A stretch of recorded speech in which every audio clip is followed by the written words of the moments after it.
ಎಲ್ಲರಿಗೂ ನಮಸ್ಕಾರ.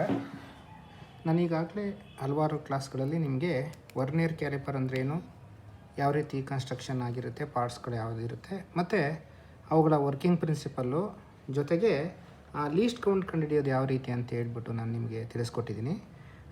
ಈ ವಿಡಿಯೋದಲ್ಲಿ ನಾನು ವರ್ನಿಯರ್ ಕ್ಯಾಲಿಪರನ್ನು ಯೂಸ್ ಮಾಡಿ ಯಾವ ರೀತಿ ಮೆಷರ್ಮೆಂಟ್ಸನ್ನು ಮಾಡ್ತೀವಿ, ಟೋಟಲ್ ರೀಡಿಂಗ್ ಯಾವ ರೀತಿ ಕಂಡುಹಿಡಿತೀವಿ ಅನ್ನೋದನ್ನ ತಿಳಿಸ್ಕೊಡ್ತೀನಿ. ಈಗ ನೋಡಿ, ಸ್ಟೀಲ್ ರೂಲನ್ನು ಯೂಸ್ ಮಾಡಿ ನಾವು ಮೆಷರ್ಮೆಂಟ್ಸನ್ನು ಮಾಡೋದನ್ನು ತಿಳ್ಕೊಂಡಿದ್ದೀವಿ ಅಲ್ವಾ. ನೋಡಿ, ಇದು ವರ್ಕ್ ಪೀಸ್ ಇದೆ ಅಂತೇಳಿದರೆ ಇದ್ರ ಲೆಂತು, ವಿಡ್ತು, ಥಿಕ್ನೆಸ್ ಬೇಕು ಅಂತೇಳಿದರೆ ಎರಡು ಲೈನ್ಗಳನ್ನು, ಎಂಗ್ರೇವ್ಡ್ ಲೈನ್ಗಳನ್ನು ಅಲೈನ್ ಮಾಡಿಕೊಂಡು ಈ ಎರಡು ಎಂಗ್ರೇವ್ಡ್ ಲೈನ್ಗಳ ಮಧ್ಯೆ ಇರುವಂಥ ಡಿಸ್ಟೆನ್ಸನ್ನು ನಾವು ಇದರ ಲೆಂತಾಗಿ ತೊಗೊಳ್ತೀವಿ. ಗೊತ್ತಾಯ್ತಲ್ಲ, ಇದು ಈಸಿ. ಇದು ಜಸ್ಟ್ ಹೀಗೆ ಅಲೈನ್ ಮಾಡ್ಕೊಳ್ಳೋದು. ಇದು 0 ಕೋಯಿನ್ಸೈಡ್ ಮಾಡ್ಕೋತೀವಿ. ಇಲ್ಲಿ ಈಗ 108 mm ಇದೆ, 108 mm ತೊಗೋತೀವಿ. ಹಾಗೆಯೇ ಈ ರೀತಿ ತೊಗೋತೀವಿ. ಇಲ್ಲಿ ಡೈರೆಕ್ಟ್ ಒಂದೇ ರೀಡಿಂಗ್ ತೊಗೊಳ್ತೀವಿ ನಾವು. ಇದನ್ನ ಮೇನ್ ಸ್ಕೇಲ್ ಅಂತ, ಡಿವಿಷನ್ಸ್ ಅಂತ ತೊಗೊಳ್ಳಿ, ಅಥವಾ ಮೇನ್ ಸ್ಕೇಲ್ ರೀಡಿಂಗ್ ಅಂತ ತೊಗೊಳ್ಳಿ. ಇಲ್ಲೇನು ಇರುತ್ತೆ, ಈ ನಂಬರ್ನ ಡೈರೆಕ್ಟಾಗಿ ನೋಟ್ ಮಾಡಿ ನಾವು ಆ ವಸ್ತುವಿನ ಲೆಂತು ಅಥವಾ ಡೈಮೆನ್ಷನ್ ಅಂತ ರೆಕಾರ್ಡ್ ಮಾಡ್ಕೋತೀವಿ. ಅದೇ ರೀತಿ ನಾವೀಗ ವರ್ನಿಯರನ್ನು ಯೂಸ್ ಮಾಡಿ ಮೆಷರ್ಮೆಂಟ್ಸನ್ನು ಮಾಡುವಂಥ ಸಂದರ್ಭದಲ್ಲಿ ಇದನ್ನು ಇಷ್ಟು ಈಸಿಯಾಗಿ ತೊಗೊಳಕ್ಕಾಗಲ್ಲ. ಏನು ವರ್ನಿಯರ್ ಪ್ರಿನ್ಸಿಪಲ್ಸ್ ಇದೆ, ಇಲ್ಲಿ ಎರಡು ಸ್ಕೇಲ್ಗಳು ಬರುತ್ತೆ. ಒಂದು ಮೇನ್ ಸ್ಕೇಲು, ಮತ್ತೊಂದು ವರ್ನಿಯರ್ ಸ್ಕೇಲ್ಗಳು ಬರುತ್ತೆ. ಸೊ ಈ ಎರಡೂ ಸ್ಕೇಲ್ಗಳನ್ನು ಮ್ಯಾಚ್ ಮಾಡಿಕೊಂಡು ನಾವು ಆ ರೀತಿ ರೀಡಿಂಗ್ ತೊಗೊಳ್ಳಿಕ್ಕೆ ಬರಲ್ಲ ಡೈರೆಕ್ಟಾಗಿ. ಸ್ವಲ್ಪ ಬಿಗಿನಿಂಗಲ್ಲಿ ನಾವು ಇದಕ್ಕೊಂದು ಪ್ರೊಸೀಜರನ್ನು ಅಡಾಪ್ಟ್ ಮಾಡ್ಕೊಳ್ಳೇಬೇಕು. ಆ ಪ್ರೊಸೀಜರನ್ನು ಈಗ ನಾನು ನಿಮಗೆ ತಿಳಿಸ್ಕೊಡ್ತೀನಿ. ಯಾವ ರೀತಿ ವರ್ನಿಯರ್ ಕ್ಯಾಲಿಪರನ್ನು ಯೂಸ್ ಮಾಡಿ ನಾವು ಡೈಮೆನ್ಷನ್ಸನ್ನು ರೆಕಾರ್ಡ್ ಮಾಡ್ತೀವಿ ಅಂಥೇಳಿ. ಓಕೆ, ಸೊ ಯಾವುದಪ್ಪ ಪ್ರೊಸೀಜರು ಅದು ಅಂತೇಳಿದರೆ, ಇಲ್ಲೊಂದು 3 ಪಾಯಿಂಟ್ಸ್ ಬರುತ್ತೆ. ಆ 3 ಪಾಯಿಂಟ್ಸನ್ನು ನೆನಪಲ್ಲಿ ಇಟ್ಕೋಬೇಕಾಗತ್ತೆ. ಅದು ನೆನಪಲ್ಲಿ ಇಟ್ಕೊಂಡು ಅದ್ರ ಥರ ಫಾಲೋ ಮಾಡ್ತಾ ಇದ್ದರೆ ಸುಮಾರು ದಿನ ಯೂಸ್ ಮಾಡಿದ ಮೇಲೆ ನಮಗೆ ಡೈರೆಕ್ಟಾಗಿ ರೀಡಿಂಗ್ ನೋಡುವಾಗೇ ಬರುತ್ತೆ. ನಾನು ಅದನ್ನು ಕೂಡ ನಿಮಗೆ ತಿಳಿಸ್ಕೊಡ್ತೀನಿ, ಯಾವ ರೀತಿ ನಾವು ಡೈರೆಕ್ಟಾಗಿ ರೆಕಾರ್ಡ್ ಮಾಡ್ಬೋದು ಅಂಥೇಳಿ. ಸೊ ಇದು ಪ್ರೊಸೀಜರು. ಏನು ಹೇಳುತ್ತೆ first procedure? Note number of graduations or marking. Note number of graduations or markings on the main scale passed by the 0 of the vernier scale. ಇದು important. Note number of graduations on the main scale passed by the 0 of the vernier scale. ಅಂದರೆ ಈಗ ನಿಮ್ಗಾಗಲೇ ಈ ವರ್ನಿಯರ್ನ construction ಎಲ್ಲ ಗೊತ್ತಾಗಿದೆ, working principles ಎಲ್ಲ ಗೊತ್ತಾಗಿದೆ. ಯಾವ ರೀತಿ ಇದು ಅಂತೇಳಿದರೆ, ಈಗ ಇದು ಮೇನ್ ಸ್ಕೇಲ್ ಅಂತ ತಿಳ್ಕೊಳ್ಳಿ. ಓಕೆ, ಮೇನ್ ಸ್ಕೇಲ್ನ ಡಿವಿಷನ್ಸ್ ಇರ್ತವೆ ಈ ರೀತಿ.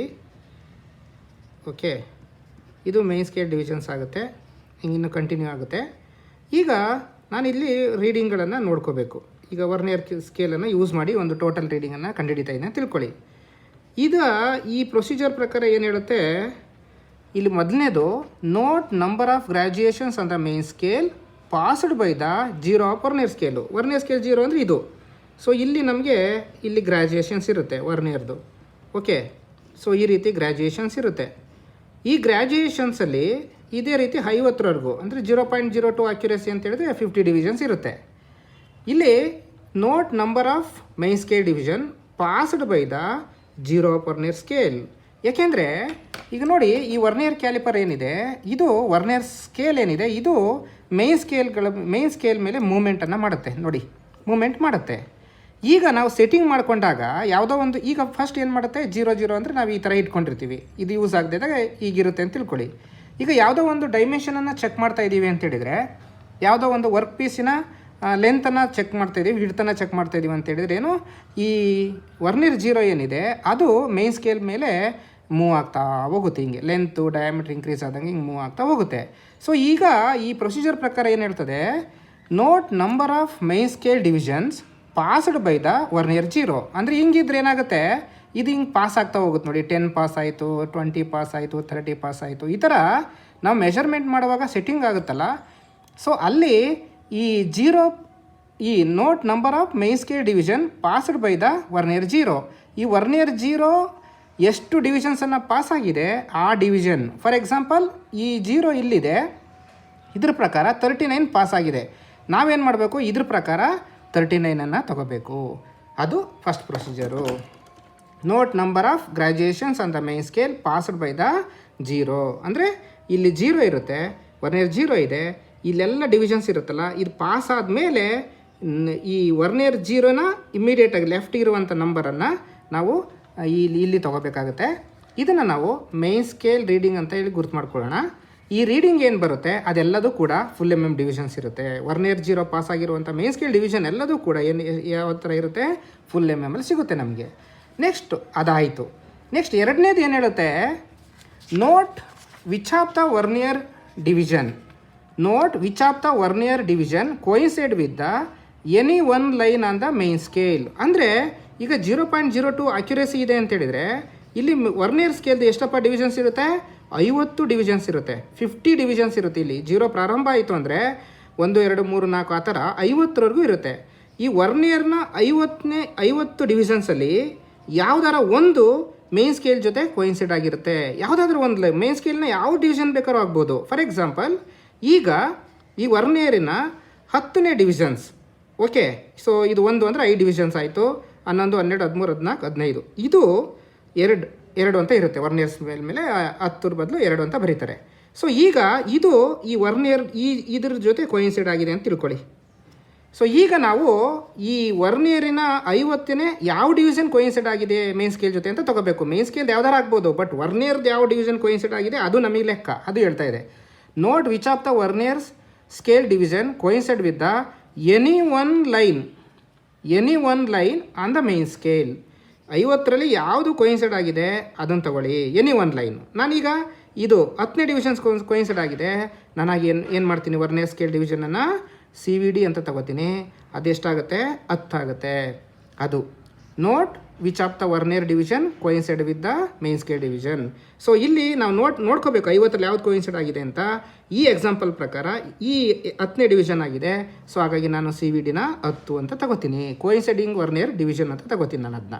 ಸೊ ಈಗ ಬಂದಂಥ ಏನು ನಂಬರ್ ಬರ್ತದೆ ಅದನ್ನ multiply this with the least count of the vernier calliper. ಇಲ್ಲಿ ಏನು ಬರುತ್ತೆ ಅದನ್ನು ವರ್ನಿಯರ್ ಕ್ಯಾಲಿಪರ್ನ ಲೀಸ್ಟ್ ಕೌಂಟ್ ಜೊತೆ ಮಲ್ಟಿಪ್ಲೈ ಮಾಡಬೇಕು. ಮೂರನೇದು ಏನು ಹೇಳುತ್ತೆ, add this multiplied value to the main scale reading. ಇಲ್ಲೇನು ಬರುತ್ತೆ ಇದು ಮಲ್ಟಿಪ್ಲೈ ಮಾಡಿ ಏನು ಆನ್ಸರ್ ಬರುತ್ತೆ ಅದನ್ನು ಇದ್ರ ಜೊತೆ ಕೂಡಿ ಅದು ವರ್ನಿಯರ್ ಸ್ಕೇಲಿನ ಟೋಟಲ್ ರೀಡಿಂಗ್ ಕಂಡುಹಿಡಿಯೋದಾಗುತ್ತೆ. ಗೊತ್ತಾಯ್ತಲ್ಲ. ಸೊ ಏನು ಮಾಡಬೇಕು ನಾವು ಇಲ್ಲಿ main scale reading plus ಕೋಯಿನ್ಸೈಡಿಂಗ್ vernier division into least count, ಇದು ಟೋಟಲ್ ರೀಡಿಂಗ್ ಅಂಥೇಳಿ ನಾವು ಯಾವ ರೀತಿ ನಾವು ಟೋಟಲ್ ರೀಡಿಂಗನ್ನು ಕಂಡುಹಿಡಿಬೋದು ಅನ್ನೋದು ಪ್ರೊಸೀಜರು. ಯಾವ ರೀತಿ, note number of main scale passed by the vernier zero, note which of the vernier scale division coincide with the main scale and then multiplied that with the vernier scale least count and then add these two numbers. So ಅದು ಇವೆರಡನ್ನು ಕೂಡಿದರೆ ನಮಗೆ total reading ಬರುತ್ತೆ. Okay, ಇದು ಯಾವ ರೀತಿ ನಾವು ವರ್ನಿಯರನ್ನು read ಮಾಡೋದು, total ರೀಡಿಂಗನ್ನು ಯಾವ ರೀತಿ ಕಂಡುಹಿಡಿಯೋದು ಅಂಥೇಳಿ. ಈಗ ನಾನು ಈಗ ಒಂದು ಎಕ್ಸಾಂಪಲನ್ನು ತಗೋತೀನಿ. ಈ ಎಕ್ಸಾಂಪಲ್ ತಗೊಂಡು ಯಾವ ರೀತಿ ನಾವು ಟೋಟಲ್ ರೀಡಿಂಗ್ಗಳನ್ನು ಕಂಡುಹಿಡಿತೀವಿ ಅನ್ನೋದನ್ನ ನಿಮಗೆ ತಿಳಿಸ್ಕೊಡ್ತೀನಿ. ಸೊ ಈಗ ನಾನು ಇಲ್ಲೊಂದು ಎಕ್ಸಾಂಪಲ್ಗೆ ಒಂದು ಫಿಗರನ್ನು ಹಾಕ್ಕೊಳ್ಳೋಣ. 10ನೇ ಡಿವಿಷನು, 20ನೇ ಡಿವಿಷನು, 30, 40 ಈ ರೀತಿ ನಾನು ತಿಳ್ಕೊಳ್ಳಿ. ಇಲ್ಲಿ 15 ಇದೆ, 15 ವರ್ನಿಯರ್ ಜೀರೋ ಇರುತ್ತೆ. ಓಕೆ, 16, 17, 18, 19, 20 ಈ ರೀತಿ ಇದೆ ಅಂತ ತಿಳ್ಕೊಳ್ಳಿ. ಸೊ ಈಗ ಇದರ ಯಾವುದಾದ್ರೂ ಒಂದು ಡಿವಿಷನ್ನು ಮೇನ್ ಸ್ಕೇಲ್ ಜೊತೆ ಕೋಯಿನ್ಸೈಡ್ ಆಗಬೇಕು. ಸೊ ನಾನು ಇದು 1, 2, 3 ಇದು ವರ್ನಿಯರ್ ಸ್ಕೇಲ್ ಡಿವಿಷನ್ಸ್ಗಳು. ಇಲ್ಲಿ ಯಾವುದಾರ ಒಂದು ನಂಬರು ಇದ್ರ ಮೇಲೆ ವರ್ನಿಯರ್ ಮೇನ್ ಸ್ಕೇಲ್ ಜೊತೆ ಕೋಯಿನ್ಸೈಡ್ ಆಗಿದೆ ಅಂತ ತಿಳ್ಕೊಳ್ಳಿ. ಸೊ ಈಗ ಇದಕ್ಕೆ ಆ ಪ್ರೊಸೀಜರ್ ಪ್ರಕಾರ ಯಾವ ರೀತಿ ಟೋಟಲ್ ರೀಡಿಂಗನ್ನು ಕಂಡುಹಿಡಿಯೋದು ಅನ್ನೋದನ್ನ ನಿಮಗೆ ತಿಳಿಸ್ಕೊಡ್ತೀನಿ. ಆ ಪ್ರೊಸೀಜರ್ ಪ್ರಕಾರ ನಾವು ಈ ರೀತಿ ಮಾಡ್ಕೊಳ್ಳೋಣ. ಪ್ರೊಸೀಜರ್ ಪ್ರಕಾರ ಒಂದು ಏನು ಹೇಳುತ್ತೆ, note number of main scale division passed by the vernier zero. So vernier zero ಇದೆ, ವರ್ನಿಯರ್ ಜೀರೋ ಆ ಜೀರೋದಿಂದ ಮುಂದಕ್ಕೆ ಪಾಸ್ ಆಗ್ತಾ ಬಂದಿದೆ. ಪಾಸ್ ಆದಮೇಲೆ ಅದರ ಲೆಫ್ಟ್ ಸೈಡ್ಗೆ ಯಾವ್ದು ಉಳ್ಕೊಂಡಿದೆ ನಂಬರ್ ಯಾವುದಿದೆ ಅದನ್ನ ತಗೋಬೇಕಾಗುತ್ತೆ. ಇದು 10, ಇದು 20 ಅಂತ ಅಂದ್ಕೊಳ್ಳೋಣ. 15 15th division. So main scale reading ಎಷ್ಟಾಗುತ್ತೆ, 15 mm ಆಗುತ್ತೆ. ಏಕೆಂದರೆ 1 division is equal to 1 mm, full MM ಬರುತ್ತೆ. ಎರಡನೇದು, note which of the vernier division coincide with the main scale. So ಇಲ್ಲಿ ಯಾವುದು ಕೋಯಿನ್ಸೈಡ್ ಆಗಿದೆ, 3 ಅಂದರೆ 15, 16, 17, 18. 18th ವರ್ನಿಯರ್ ಡಿವಿಷನ್ ಕೋಯಿನ್ಸೈಡ್ ಆಗಿದೆ. ಇದನ್ನ ಕೋಯಿನ್ಸೈಡಿಂಗ್ ವರ್ನಿಯರ್ ಡಿವಿಷನು ಎಷ್ಟಾಗಿದೆ, 18 ಆಗಿದೆ. ಮೂರನೇ ಪ್ರೊಸೀಜರ್ ಏನು ಹೇಳುತ್ತೆ, 18ನ ಏನು ಮಾಡಿ ಅಂತ ಹೇಳ್ತದೆ. ನೆಕ್ಸ್ಟ್ ಅದು ವರ್ನಿಯರ್ ಇದ್ರ ಜೊತೆ ಲೀಸ್ಟ್ ಕೌಂಟ್ ಜೊತೆ ಮಲ್ಟಿಪ್ಲೈ ಮಾಡಿ ಅಂತ ಹೇಳ್ತಾರೆ. ಸೊ ಇದು 16 ಆಗುತ್ತೆ. ಓಕೆ, 16 mm ಆಗುತ್ತೆ. ಈಗ ಮೂರನೇ ಪ್ರೊಸೀಜರ್ ಏನು ಹೇಳ್ತದೆ, total reading is equal to main scale reading plus CVD into LC. ಇದು ಈಗ MSR ಎಷ್ಟಾಗುತ್ತೆ, 15 ಆಗುತ್ತೆ. ಪ್ಲಸ್ ಇದೆ, ಪ್ಲಸ್ ಬರ್ಕೊಳ್ಳಿ. ಇಲ್ಲೆಷ್ಟಿದೆ, ಇದು CVD 18 ಬಂತು, ಮಲ್ಟಿಪ್ಲೈ ಮಾಡಿ ಲೀಸ್ಟ್ ಕೌಂಟ್ ಜೊತೆ. ಸೊ ಇದನ್ನು ಕೂಡಿದರೆ ಇದು 0.16 ಬರುತ್ತೆ. ಇವೆರಡನ್ನೂ ಆಡ್ ಮಾಡಿದರೆ 15.16 ಮಿಲಿಮೀಟ್ರ್ ಬರುತ್ತೆ. ಇದು ನಾವು ಟೋಟಲ್ ರೀಡಿಂಗನ್ನು ಕಂಡುಹಿಡಿಯುವಂಥ ವಿಧಾನ. ಓಕೆ, ಅದೇ ರೀತಿ ನಾವು ವರ್ನಿಯರ್ ಕ್ಯಾಲಿಪರಲ್ಲೂ ಕೂಡ ಟೋಟಲ್ ರೀಡಿಂಗನ್ನು ಯಾವ ರೀತಿ ಕಂಡುಹಿಡಿಬೋದು ಅನ್ನೋದನ್ನ ನಾನು ತಿಳಿಸ್ಕೊಡ್ತೀನಿ. ಮುಂದಿನ ಕ್ಲಾಸಲ್ಲಿ ಅದನ್ನು ತಿಳ್ಕೊಳ್ಳೋಣ. Thank you very much.